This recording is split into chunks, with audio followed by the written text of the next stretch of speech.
Welcome to Kiss the Reviews. I'm Armando. That's Corey. And today we're doing 1988's Scrooged. Before we get started, if you want to follow me or Corey on Twitter, you could follow me at Junior D's. You could follow Corey at Corey_Idol. As always, if you want to follow the show, you could follow the show on both Twitter and Instagram at Kiss the Reviews. You know what I just noticed? What's that?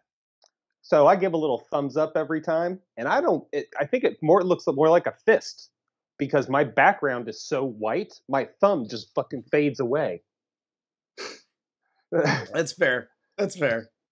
I just know, I'm like, I don't have a thumb in that picture. That's crazy. You were right. You're so white, you pronounce the H. Like, No, you're white. Yes, that's how white you are. Yeah. But I'm clear.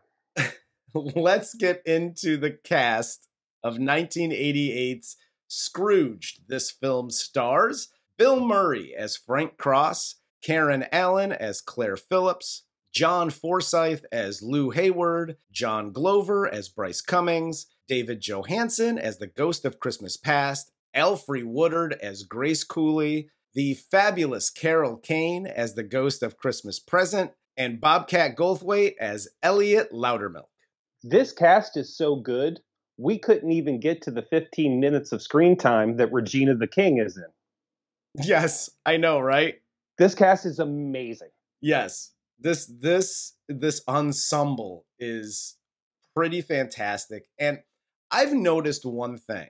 So after watching this movie, we decided to watch another Christmas movie as a family.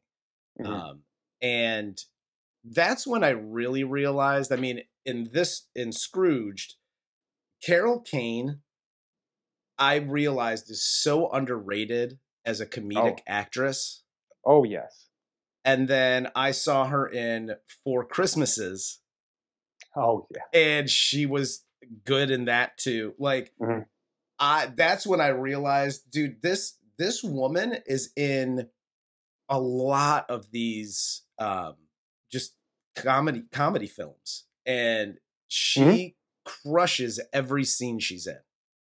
Oh yeah, if you want to see her full prowess on display, I highly suggest watching The Unbreakable Kimmy Schmidt. Yes, she is phenomenal. She is great in that. Yes, absolutely. So let's just jump right into this. So this film opens up with commercials for The Night the Reindeer Died, Bob Goulet's Old-Fashioned Cajun Christmas, and Father Loves Beaver for the IBC network. We then cut to Frank Cross, the president of IBC, yelling at his staff about the promo that they just showed him for the new Scrooge live broadcast. I love it when a movie or a TV show or anything like that takes the piss out of itself right off the bat by showing the preview, much like they did in Tropic Thunder. I was just going to say that. It's so funny, and it lets you know immediately, don't take this shit seriously. Yeah. We're taking a piss on ourselves. Yeah. So don't take, you know what I mean? It's just fantastic. I love the way they set it up. There's, the violent humor with Santa Claus and Lee Majors. The cameo with Lee Majors is fantastic. Playing Lee Majors, which is hilarious. He's not even playing like the $6 million man. He's Lee Majors saving the North Pole. Phenomenal. Yes. And then you go over to Bob Goulet, so it's a little sillier. Like my grandma would get that joke more so than I did when this movie came out. And it was really funny. And then you roll over into the adult humor, which is Father Loves Beaver. Or whatever it was, which is just, it lets you know immediately, fuck around time is over. We're here for this comedy. This is the kind of comedy it's going to be. Let's go. And then from there, it cuts into Frank Cross's promo that he cut for the TV special Scrooge that they have coming up. And it's basically like fire and brimstone. And Eliot here, after this meeting, goes to Frank and he's like, man, I think you're a little off base with this thing. Like, that's going to fuck people up, and it has nothing to do with Scrooge. And Frank's reply is just like, yeah, I know. Like, that's literally when I picture TV executives and film executives in this conference room talking about the promo for the upcoming show or movie or whatever. That's the conversation. Like, this is what I want to show. It has nothing to do with what and it'll get people to watch though. Yeah. Well, look, what's funny is he's 100% correct, because there's a reason news stations ratings skyrocket when there's a sex scandal in politics, when there's drug use in any of that kind of shit that is seen here. Murder, sex, drugs, any of that shit that goes over into a newsworthy segment, their ratings fucking skyrocket because people love that shit. So Frank is 100% correct here. However, Corey's life lessons. Hi, parents. Uncle Corey here. If you're sitting down to watch a Christmas movie with your kids and they laugh at this scene like I did when I was about 10 years old, 11 years old, get them into therapy immediately or they're going to end up like me. And you don't want that. No, you don't want that. I've been around this dude. It's not fun. No, there's some bad shit rattling around, and it's a lot of the movies I watched growing up that my parents just didn't care that I watched. Is it possible this story is true? Yes, it is. After Eliot tells him what he thinks about the promo, Frank has him fired. Frank's boss, Preston, then comes to Frank's office with an idea about reaching out to the animal audience, and he also checks in to see how the production of Scrooged is going. I agree with you here. Again, totally exactly how full-on television or upper office executives work. Yeah. Like, I have a crazy idea. Well, the guy above me has an even crazier idea. Yes. Because this is how ridiculous it is. And can we take our hats off for 1 second that they got Robert fucking Mitchum to play this role? I know, right? That's what I wanted to hear. And what I love about this scene, because you see Alfre Woodard here, and Frank treats her like shit. She's overworked, underpaid, just like the rest of the staff. And he keeps looking at her when Preston is talking to him. And he's just like, Jesus Christ, with this guy. And it's basically the same looks and the same verbiage that like she uses to other people and other people that work for Frank use for him. And it goes right down the fucking ladder. It's like everybody is just, every rung you get up higher, you get a little bit fucking crazier. Yep. So again, I think that's a pretty great example of corporate America. That's fair. Frank's brother James then comes to visit him at the office, and we get a little glimpse into who Frank is. He's a pompous, insufferable douchebag. Meanwhile, while this is happening, we see Eliot, who continually has more bad shit happen to him as he spirals out of control after getting fired. Yes, which is hilarious. Like, this poor guy can't get a fucking drink to save his life. They keep robbing him this whole movie. Yes. And what I like here, and this is really intelligent writing, and I don't know if they did it on purpose. I would love to sit down with the writer of this movie, because Frank is the older brother. James is the younger brother, right? Yes. And when we get a glimpse at their life, Frank's childhood wasn't great. Yeah. And typically when you have a shitty father or a shitty mother, the older brother protects the younger brother. So the older brother would grow up a little harder, a little more bitter. While the younger brother grows up a little more innocent and kind, and you know what I mean? And they play that out through this movie. And I've never noticed it until now, but it's just like, fuck, like there are certain little levels of depth in the writing of this movie that are honestly phenomenal. So we then cut to that night. The corpse of his mentor, Lou Hayward, who died of a heart attack 7 years earlier, comes back and warns Frank of a similar fate if he doesn't change. Frank wakes up in his office, sees his phone dialing by itself, and it calls Claire Phillips, Frank's ex-girlfriend from 15 years ago. The next day, Claire comes to the TV set to see Frank because she was worried about him because of the message he left. And she sees that he's become a huge dickhole after he tells a staffer to staple antlers to a mouse. And then he catches Grace's son on set and yells at him too. Corey's life lessons. Hi, animal lovers. Uncle Corey here. If you threaten to call the Humane Society on somebody, and then, you know, they're like, well, go ahead and call the Humane Society. You're like, Humane Society, they're going to staple antlers to this mouse's head. They're not going to give a fuck. Just like, that's an empty threat. Just an empty threat. You were right. The Humane Society is going to be like, cool, are you giving up or do you want to adopt a dog? No? Then shut the fuck up. We got to go. We got bigger problems. This is the Humane Society, stupid. Call PETA. And listen, okay, and I got an issue here because he's like, I don't know. And I know it's an off the cuff. Hey, staple the antlers to it if they're not sticking. I don't know. Use super glue because staples are going to puncture the mouse's brain and now you got a dead mouse with some antlers on it. Come on, Bill. Be a little bit more creative. Use some super glue. At least it won't kill the mouse. Hell yes. He goes hard in the paint when it comes to killing things. Because like when Lou shows up, he just, and I mean, I get it, you know, the fucking doors blew up and everything, but he just pops caps at Lou like it's nothing. And that's actually what, not only is he shooting at Lou in his office, the bingo, bango, bungo as he's shooting is absolutely hilarious. Yes, he's enjoying it. Bango, bango, bungo, bang, bang, blam, blam. And he's a fantastic shot. Like, that's not the first time he shot a gun before.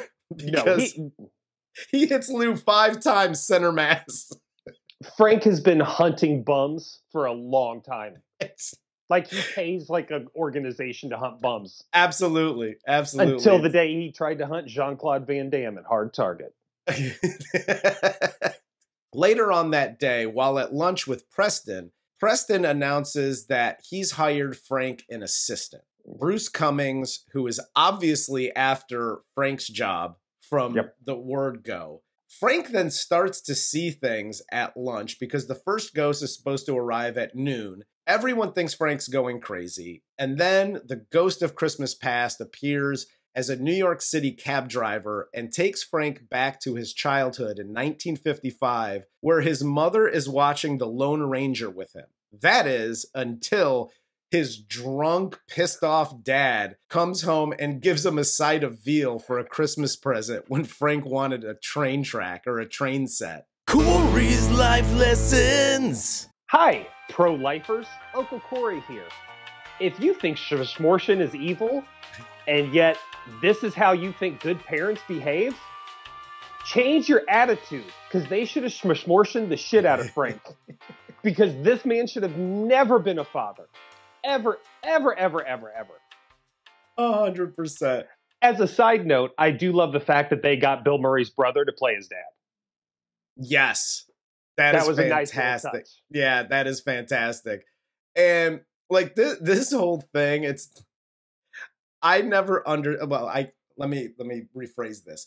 I understand how disillusioned you can become as not only a parent, but somebody in the workforce when you're literally working with morons.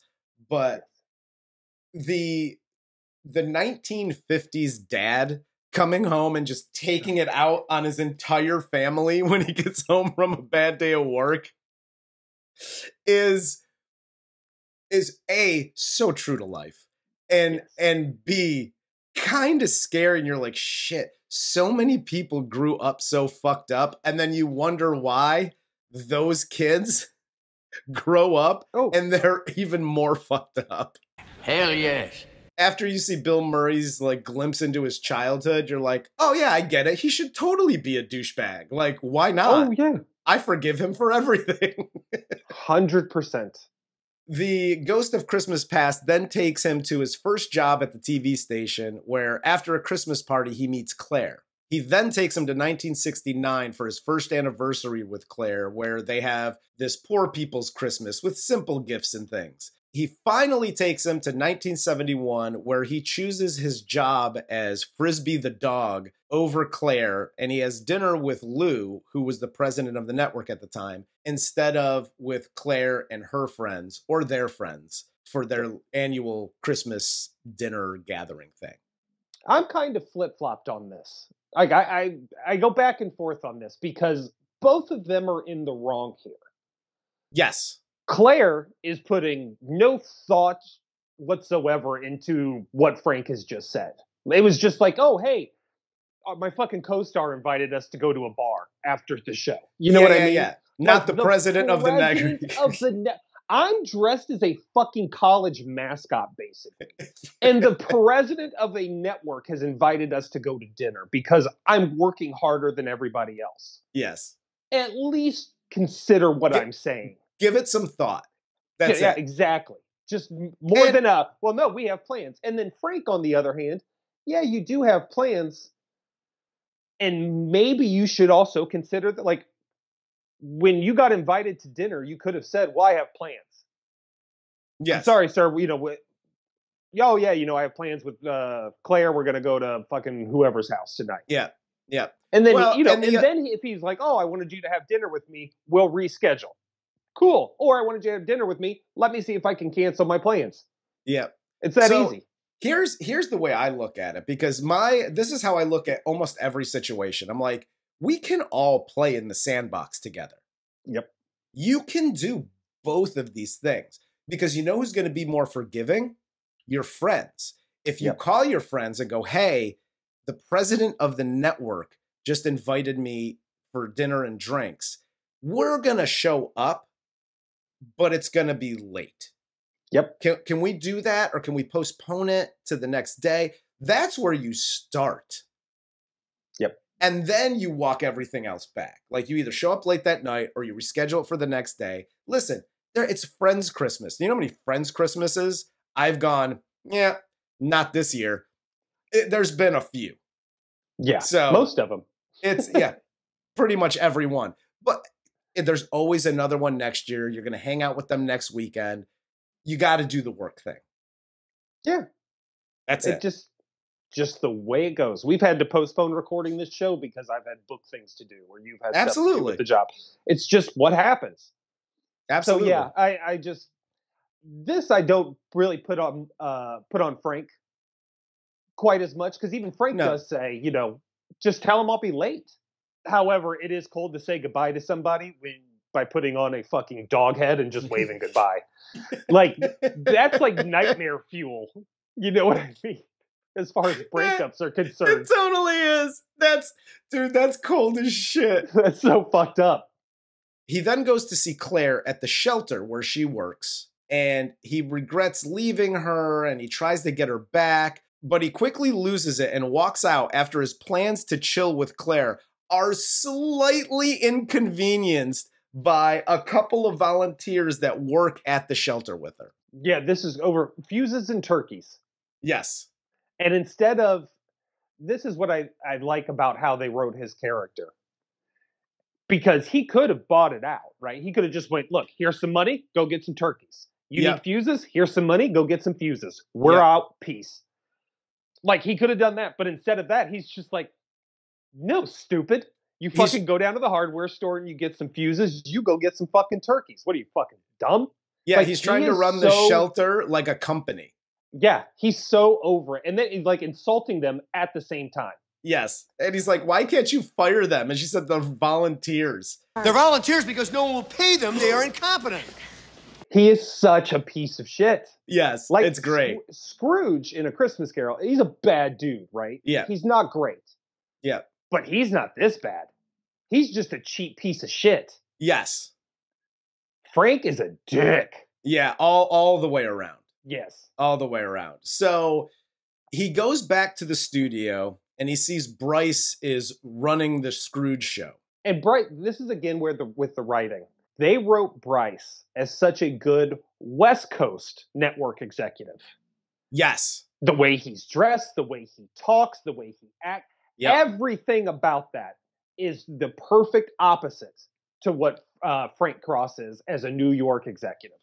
It's just, dude, I appreciate the writing in this movie so much more now. It's not even funny. Absolutely. After this, and after everyone breaks for dinner, Frank is visited by the ghost of Christmas present. She takes him to Grace's home to see her family. Then she takes him to his brother's Christmas party. And Frank finally ends up in the sewers of New York City, and he sees one of the homeless men from earlier at Claire's shelter, and he's frozen to death. This part has always made me very sad. Yes. And if I'm in the right mood, like if my man period is coming, there gets to be a little dust in my eye and shit. I'm like, oh, fuck, you know. Yeah. Dusty in here. But yeah, this part always gets me. I hate that Herman had to die. What kind of lessens the blow is the comedic job that Carol Kane does in these scenes with how violent she shows up and she's just like, oh, it goes to Christmas present. It's a very like cute kind of character. And then she just starts headbutting him and beating the fuck out of him, which adds so much to the comedy of the whole scene. It kind of lessens the blow of Herman dying. Well, Frank sort of takes the piss out of that too when he just starts berating the dead body. Why didn't you stay at Claire's? Why didn't you stay with Claire? You might be alive. You'd be a prettier color, I'll tell you that. And I love how, too, they keep bouncing him back into reality, where he just keeps falling into the set and doing all this. Like, they're making him look like he is having a complete nervous breakdown throughout. Absolutely. Well, yeah, because here, Brice takes, it's Brice and Grace, they take Frank up to his office to kind of like, hey, cool the fuck out. Watch the Scrooge broadcast from your office. You have all the TVs, yada, yada, because they think he's having a fucking nervous breakdown in the middle of the show. And when Frank is back in his office, Eliot, who is now drunk, storms in with a shotgun, chases Frank through the office, shooting at him. And Frank escapes in the elevator and is visited by the ghost of Christmas future. We skipped over one of my favorite scenes too, which is when Frank originally thinks the ghost of Christmas future has come for him when they're putting him on the elevator. Yes. And he has the balls to call him a pussy. You think I'm afraid of you? The day I've had? I know what you came for. Come and get it, you pussy. We've said Frank's an asshole and a dick, but one thing Frank is not is a coward. Because if you can call death a pussy when you're face to face with them, yep, that's amazing. No, that's fantastic. He's got a great fight or flight response. Yes, he does. Come and get it, pussy. That's amazing. I hope I'm that brave just one time in my life. Yeah, hasn't happened for me yet, so. No, I run from everything, let alone death. There's always tomorrow. Frank here escapes from Eliot in the elevator, is visited by the ghost of Christmas future, and then Frank is shown a future in which Calvin, Grace's son, is in a mental hospital. He then sees Claire has become this rich Karen, and then finally he's taken to his cremation, and only his brother James and his wife attend. And he ends up in the casket as it burns, and then he shows up back in the elevator and is alive. Dude, Bill Murray's acting when he's in that casket and he's awesome. Begging his brother not to let him burn him. Yes. Oh, it's awesome. God, dude. It's very, it's very, very good. The whole scene when he sees the casket from far away and then he sees his brother's wife, so he thinks his brother's in the casket. Yep. And then when he gets to the casket, he realizes it's him and he starts trying to pull it out as it's going into the fire. The one thing that I noticed this time around when he is begging his brother here, it comes across as so genuine and so like he's concerned that he's gonna burn, and like just the verbal acting, but also the nonverbal acting, the look on his face, is it's incredible. Like this whole scene, Bill Murray fucking crushes. Yeah, I would put this scene up against almost any part of Bill Murray's acting. resume, because it is just, it really is like, it gives you kind of that kind of visceral chill up your spine. It's so bad. It's just, it's harrowing. I love it. No, it's fantastic. It's fantastic. And this is the one scene, though, I will call bullshit. This is the only scene I call bullshit on, and I know they had to do it because they had to kind of play in. But Wendy Malick, James's wife. Yes. There's no way she's crying over Frank's casket. You were right. Because they keep showing her with like this, like a solid tear coming down her cheek. Yeah. She ain't crying. She don't give a fuck about Frank. She knows what a piece of shit he is. They show through the whole fucking movie. James might cry, but she's not. Yes. No, absolutely. That's the only thing I call bullshit on in this. And I know they had to do it to make it seem like it was James and not Frank, blah, blah, blah. I get it. But at the same time, no. Yeah. So Frank then shoots out of the elevator. He rehires Eliot and asks him to help hijack the live broadcast. And then Frank steps in front of the camera on the live show, wishes his viewers a Merry Christmas, and he delivers a speech about the true meaning of Christmas. And then Calvin finally speaks up for the first time since his dad died and tells Frank, God blesses everyone. Claire rushes to the studio, catching a cab driven by the ghost of Christmas past. She then gets to the studio. Frank carries her in front of the camera. They share a kiss as Grace and the rest of the cast start to sing Put a Little Love in Your Heart. And then Frank looks up to see Lou, the ghosts, and the movie ends as they all sing and we're out. We get credits. End of movie. We always talk about the Christmas staples, and this is one of them. There's a lot of really good Christmas comedies I've noticed. And just doing these reviews that we've done that people have sent in for Christmas. Sure. This is at the top of the list. Yep. Bill Murray does a great job. Everybody in here does a great job. The writing is fantastic. The movie, I mean, it's only like an hour 30, hour 40 roughly. But I mean, it's fast paced. They don't stick on anything too terribly long, and they're on into the next thing. They're just trying to move this story along, pepper in some humor and some jokes along the way, and kind of just let Bill Murray do his thing. Yes. And I'm there for every damn minute of it. This movie's fantastic. It still holds up, you know, however many 30, 40 years later. I have zero issues with this movie at all. Yeah, no. My literal one issue was a cosmetic issue. And it has nothing to do with anything. This is by far my favorite Christmas movie. Most Christmas movies, I am very bah humbug. This one, not even remotely close. No, and this is a movie that isn't even like a Christmas staple. You could watch this any time of the year, and it's I get the same feeling from it. Well, and here is why I believe that is. It is a Christmas movie, but it doesn't harp around Christmas. The center is a TV show. Yeah. The center of this is a TV executive. There aren't Christmas things all around this whole time. Yeah. Right? Even when we're seeing his past, we're seeing his Christmas past, but they're these quick glimpses. Yeah. And then we're in and out. It's not dwelling on Christmas. And even his speech at the end, if you really listen to it, it's not about Christmas. It's just being nicer to people. Yeah. And no, absolutely. Like, just you don't have to be a dick. Just take a minute out of your fucking day and be nice to somebody. And then you'll find people be nicer to you. Yeah. That's all he's saying throughout the whole thing. Yep. And I mean, that's honestly what the central theme is. It's fantastic.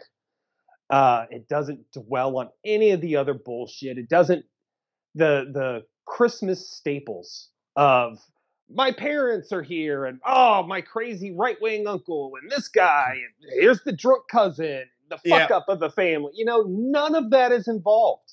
Yeah. It's just, like you said, quick hits. Let's get through this story. Bill Murray does his part. We're going to surround him with a phenomenal cast Yep. So even if the writing was poor, it can't lose because we have some of the best actors in the world or of all time Absolutely. delivering these lines. And it just so happens that the writing has much more depth than I ever noticed. Yeah, well, and you make such a great point because we always talk about the cast saving the writing. Like, this movie was good in spite of the writing. Right. But this movie in particular, when you have great writing and then a great cast along with that, I mean, it's a goddamn home run immediately. Oh, yeah. Yeah. So it's when you combine all of that, it's you get a great movie like this. Period. 100%. There's I don't think there's really anything else to say. No, this was an absolute, like, this was going to get, the only problem I have is I watched it earlier this year than I normally do in December. Same.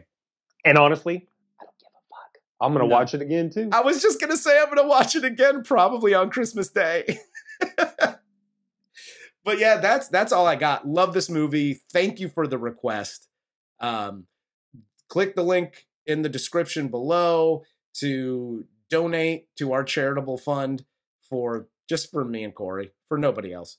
But if you want to request the movie, you can go to PayPal, throw us a couple bucks, and we'll request the movie. I'm looking at the list right now. We're quite a few weeks out. We're probably into mid-March, roughly. Yeah, about that. But we got some bangers coming up. We got a bunch of bangers coming up. So Christmas is done. That was a few days ago. And now we got just a list of bangers coming up. Got new movies, old movies. Yep, absolutely. And here's the tip: in a few weeks, Olivia Wilde, we're coming for your ass. Oh, I can't wait to tear that bitch up. Yep, absolutely. So with that said, for Corey, I'm Armando. This is Kiss the Reviews, and this was 1988's Scrooged.